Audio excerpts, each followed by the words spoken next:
अनुगुल जिला माधोपुर अंतर्गत खंडपड़ा ग्राम एक अभावन घटना देखा मिली। ट्यूशन रु फेरुवा समय जड़े छोट झील को साप कामुड़ी झीटी को खूब शीघ्र बौद्ध डाक्तरखाना भर्ती झीटी खंडपड़ा ग्रामर मनोरमा प्रधान झील दीप्तिमयी प्रधान बोली जଣାपड़ी। तेबे बौद्ध चिकित्सालय बेड्र अभाव थिबारु झीटी को बारंडारे चिकित्सा करा देखा मिली एवं डाक्तर तांको 24 घंटा ऑब्जर्वेशन रे रखिबा पई कहितबा नै दीप्तिमयी को मां प्रकाश करिसंती। एहासह बौद्ध जिला मुख्य चिकित्सालय रे प्रत्यह सर्पाघात रोगी भर्ती होतबा जणापड़ी।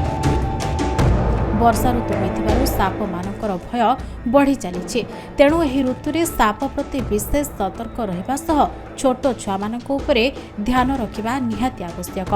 एहा द्वारा साप कामुडारु रक्षा पाई परिबे। नाम हूँ दीप्तिमयी प्रधान। मो घर हूँ कंधपड़ा। जो झील ट्यूशन रु फेरुला घर को जा समय रास्तार सापटी कामुड़ी देती।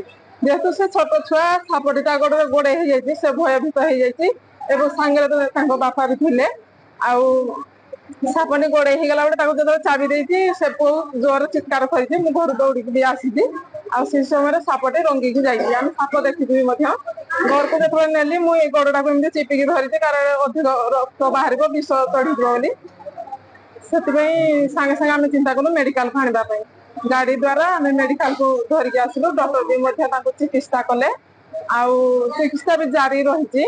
सार कहते जेहतु छोट छुआ 24 घंटा रखापी काली रखिंट आज भी रखिंट से सुस्थ हेले मेडिकल डिस्चार्ज सेमती भयभीत हेबार डॉक्टर कहते भयभीत किसी ना जेहेतु से छोट छुआ आम साप विषय किसी जाणीनु तथापि विपद किसी ना कि आम आउ टे भल चेष्टा करी भल कर सार कहवा अनुसार ब्लड टेस्ट कराई सांपुल अनुसार माने बेसी विषाक्त सर्प नुह तथापि किंतु छोट छुआ जेहेतु गोटे विषाक्त साप से कह। बौद्धर जयानंद मिश्र रिपोर्ट खबर ओडिशा।